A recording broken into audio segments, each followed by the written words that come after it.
Welcome again for the complete pharmacology revision series. In today's video, we will be discussing about receptor concept and various types of receptors. So actually receptor basically a protein molecule and most of the receptors ekkada locate ayi untai on the surface of the cell ante cell membrane మీద most of the receptors locate ayi untai and some of the receptors also located inside the cell. So receptors ఏం చేస్తాయి మన బాడీలో? What is the role of receptors? So they specifically binds to molecules. So specificity maintain చేస్తాయి. I mean to say మన బాడీలో neuro transmitters, hormones, even మన బాడీలోకి వచ్చే డ్రగ్స్, వీటన్నిటికీ రెస్పెక్టివ్ స్పెసిఫిక్ రిసెప్టార్స్ ఉంటాయి. So every receptor specifically binds with a respective molecule అన్నట్టు. Okay, so bind అయిన తర్వాత ఏం చేస్తాయి? ఆ రిసెప్టార్స్ బైండ్ అయిన తర్వాత దే ట్రిగ్గర్ సెల్యులార్ రెస్పాన్సెస్. ఎలా ట్రిగ్గర్ చేస్తాయి? స్విచ్ ఆన్ చేయొచ్చు, స్విచ్ ఆఫ్ చేయొచ్చు. వేటిని? సెల్ ఇన్సైడ్ జరిగే బయోకెమికల్ పాత్వేస్ని. మరి స్విచ్ ఆనా స్విచ్ ఆఫ్ అనేది ఎవరు డిసైడ్ చేస్తారు? వచ్చిన లైగాండ్ తెచ్చిన ఇన్ఫర్మేషన్.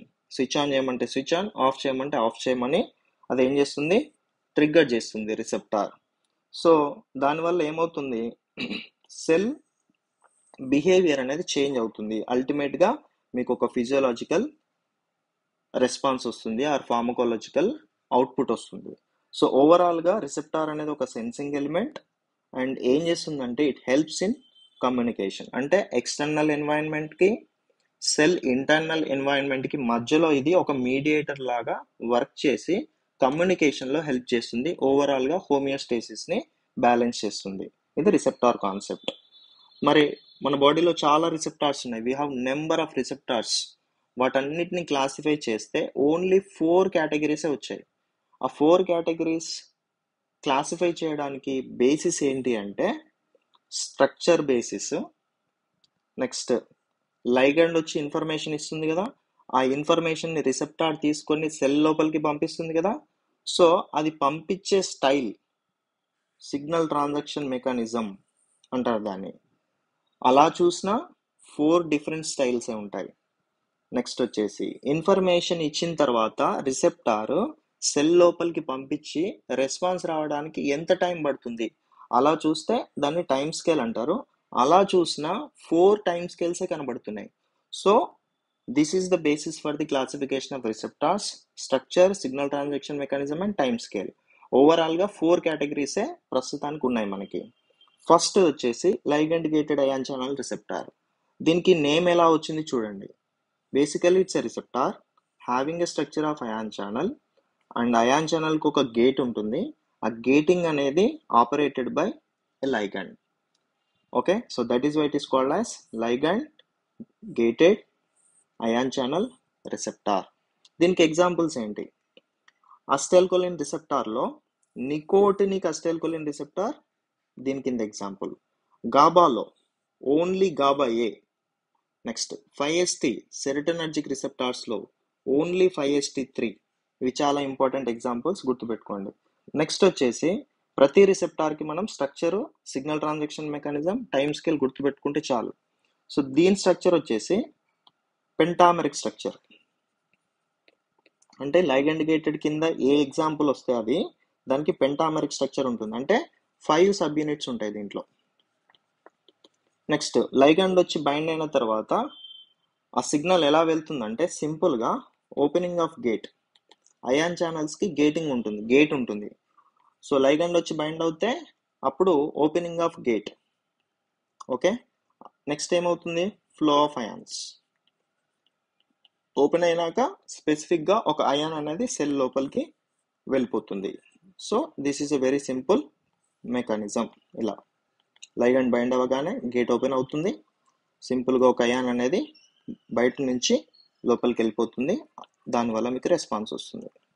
ఓకే, సో ఇది చాలా సింపుల్. గేట్ వేయడం, గేట్ ఓపెన్ చేయడము, గేట్ క్లోజ్ చేయడము ఎంత టైం పడుతుంది? It is very easy. Okay, so దీనికి పెద్దగా టైం పట్టదు బికాస్ స్ట్రక్చర్ సింపుల్ ఉంది కాబట్టి. టోటల్ వర్క్ అంతా ఇది మిల్లీ సెకండ్స్లో చేసేస్తుంది. కాబట్టి అన్ని రిసెప్టార్స్లో ఫాస్టెస్ట్ రెస్పాన్స్ ఇచ్చేది ఎవరు అంటే ligand gated. So fastest response ఇచ్చేది ఎవరు అంటే లైగండ్ గేటెడ్ తీసుకోవాలి. Next G protein coupled receptor. దీని నేమ్ చూడండి. బేసికలీ రిసెప్టార్ అంటే ఇది. నెక్స్ట్ ఇది రిసెప్టార్ కపుల్ అయింది దేనికి? ఒక ప్రోటీన్కి. ఆ ప్రోటీన్ ఇనిషియల్ ఏంటి? జీ. ఓకే, సో ఈ రిసెప్టార్ ఎందుకు ప్రోటీన్కి బైండ్ అయిందంటే, ఇచ్చిన ఇన్ఫర్మేషన్ని ఇది తీసుకొని సెల్ లోపలికి పంపించదు. This will take the help of protein. So ఇక్కడ ఎక్స్ట్రా క్యారెక్టర్ ఎవరు వచ్చారు? ప్రోటీన్ వచ్చింది. అంటే ఇక్కడ రిసెప్టార్ ఒక క్యారెక్టర్ అనుకుంటే ప్రోటీన్ ఇంకో క్యారెక్టర్. ఓకేనా? జీ ప్రోటీన్ అన్నాం మనం. ఓకేనా? దీన్ని ఏమన్నాం మనం? జీ ప్రోటీన్ అన్నాం. సో జీ అంటే ఏంటి ఇక్కడ? జీ అంటే గ్వానైన్. సో బేసికల్లీ ఇది న్యూక్లియోటైడ్. సో ఈ ప్రోటీన్ దగ్గర దాని పాకెట్లో గ్వానైన్ న్యూక్లియోటైడ్ ఉంటుంది. సో జీడిపి సిగ్నల్ ట్రాన్సాక్షన్ జరిగేటప్పుడు జీటీపీగా కన్వర్ట్ అవుతుంది అన్నట్టు. అందుకే దీనికి ఈ ప్రోటీన్కి ఇనీషియల్ గ్వానైన్ కాబట్టి జీ ప్రోటీన్ అన్నారు. ఓకే, సో రిసెప్టార్ ప్రోటీన్ రెండు ఉన్నాయి. సో రెండింటికి స్ట్రక్చర్ చూడాలి. G protein couple receptor structure అంటే మీరు 7 ట్రాన్స్ మెంబ్రేన్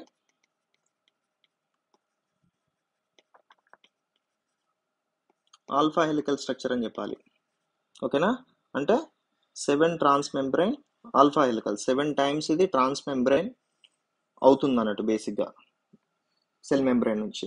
ఇది రిసెప్టార్ స్ట్రక్చర్. ఓకే, నెక్స్ట్ వచ్చేసి జీ ప్రోటీన్ స్ట్రక్చర్ ఏంటంటే ట్రైమర్. అంటే ఇందులో 3 సబ్ యూనిట్స్ ఉంటాయి, alpha, beta, gamma. So GPCR G protein couple receptor structure అడిగితే 7 ట్రాన్స్ మెంబ్రేన్ అలానే దీన్నే హెప్టా హెలికల్ అంటారు. హెప్టా అంటే 7 కదా, బట్ జీ ప్రోటీన్ స్ట్రక్చర్ అయితే మాత్రం ట్రైమర్ అని చెప్పాలి. ఓకే, సో ఇవన్నీ ఎగ్జాంపుల్స్ మీకు. Muscarinic type of acetylcholine receptor G protein కింద వస్తుంది. GABA B G protein, all adrenergic receptors, alpha, beta, మళ్ళీ ఆల్ఫాలో ఆల్ఫా 1 2, బీటాలో 1 2 3 అవన్నీ అడ్రినర్జికే. డోపమైన్లో complete 5 types, D1 D2 D3 D4 D5 అన్ని డోపమైన్ రిసెప్టార్స్ కింద వస్తాయి. సో ఇలా చూస్తే జీపీసీఆర్ అనేది మ్యాక్సిమం అంటే most of the receptors, majority of receptors ఏ టైపు అని అడిగితే జీపీసీఆర్ టైప్. మన బాడీలో more than 80%, more than 90% receptors జీపీసీఆర్ఏ. ఓకే, సో ఇది మీకు జీ ప్రోటీన్ గురించి. దీని టైం స్కేల్ ఏంటి?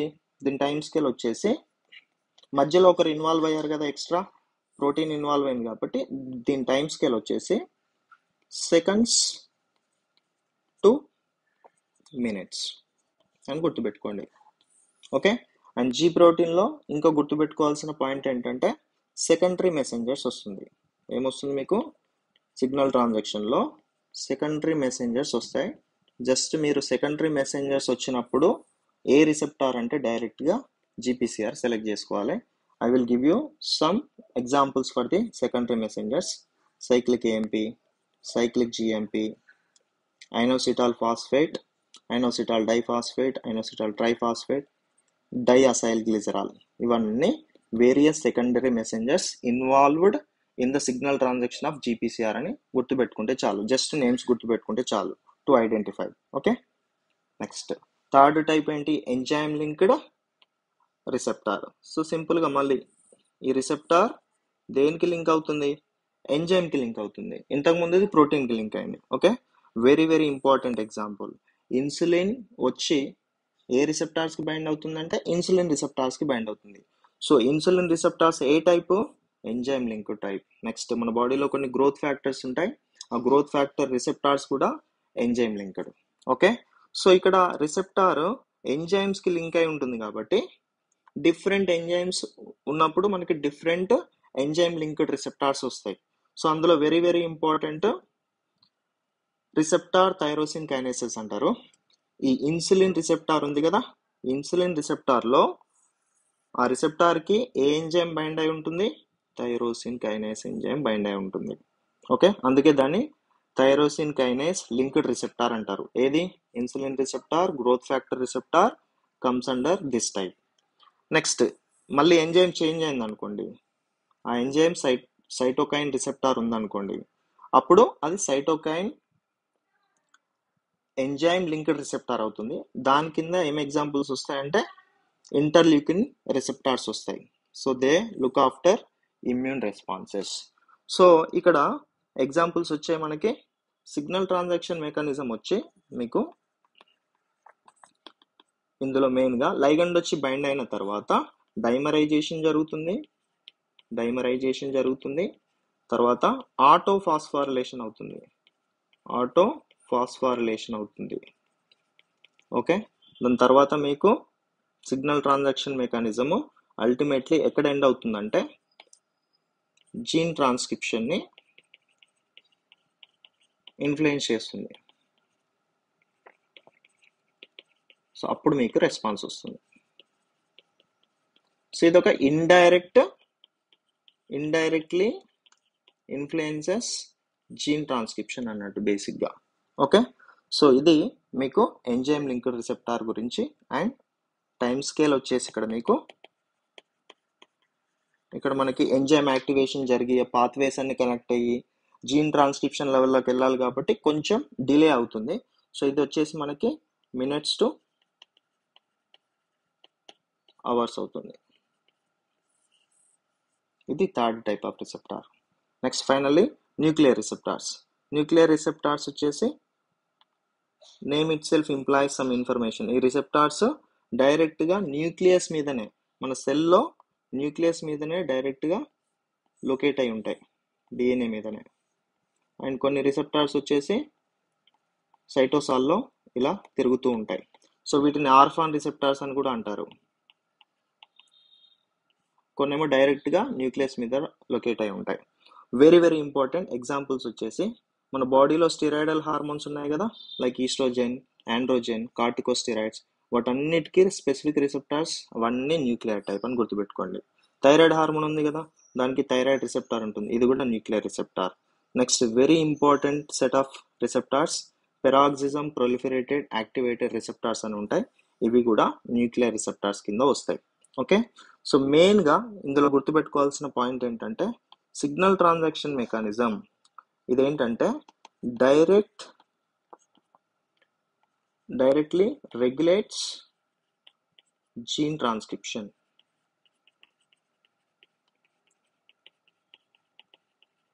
ఓకే, సో మరి ఈ receptors inside the cell are upon the nucleus ఎందుకు ఉన్నాయి అంటే వీటికి బైండ్ అయ్యే లైగండ్స్ ఏవైతే ఉన్నాయో వీటిని చూస్తే they are highly lipophilic. So highly lipophilic కాబట్టి అవి సింపుల్గా లిపోఫిలిసిటీ ఉంది కాబట్టి ఈజీగా బ్యారియర్ని దాటుతాయి. ఓకే, సో దాటగలవు కాబట్టి వాటికి రిసెప్టార్స్ని ఇన్సైడ్ ది ప్లాన్ చేసింది నేచర్. ఎందుకంటే ఇక్కడ ఆల్రెడీ చాలా రిసెప్టార్స్ ఉన్నాయి, మనకి స్పేస్ లేదు. సో ఇన్సైడ్ ది రిసెప్టార్స్ ఉన్నాయి. ఓన్లీ హైలీ లిపోఫిలిక్ మాత్రమే బ్యారియర్ని క్రాస్ అవుతాయి అని గుర్తుపెట్టుకోండి. సో స్టెరాయిడ్స్ అన్ని కూడా హైలీ లిపోఫిలిక్ కదా, సో ఈజీగా క్రాస్ అవుతాయి అండ్ డైరెక్ట్లీ జీన్ ట్రాన్స్క్రిప్షన్ని మాడిఫై చేస్తాయి. So signal transaction mechanism at the level of gene transcription మీరు డైరెక్ట్లీ అడిగితే న్యూక్లియర్ రిసెప్టార్ తీసుకోవాలి. ఓకే, సో ఇది. అండ్ నెక్స్ట్ వచ్చేసి టైం స్కేల్ చూస్తే మీకు ఇక్కడ ఇది జీన్ ట్రాన్స్క్రిప్షన్ కదా, చాలా స్లోగా జరుగుతుంది. ఆ జీన్ ట్రాన్స్క్రిప్షన్ సిగ్నలింగ్ మెకానిజం ఫైనల్గా రెస్పాన్స్ రావడానికి మీకు అవర్స్ నుంచి సమ్ టైమ్స్ డేస్ పడుతుంది. గ్రోత్ హార్మోన్ రిసెప్టార్ కూడా మీకు న్యూక్లియర్ కిందనే వస్తుంది. ఇప్పుడు మనం గ్రోత్ ఎలా అవుతుంది, మన గ్రోత్ నిన్నటికి వాళ్ళకి గ్రోత్ పెరగదు కదా, బేసిక్గా హైట్ పెరగం కదా. So it takes many days. ఎందుకు, దాని రెస్పాన్స్ జీన్ ట్రాన్స్క్రిప్షన్ లెవెల్లో జరగాలి కాబట్టి. సో ఇది ఓవరాల్గా న్యూక్లియర్ రిసెప్టార్స్ గురించి.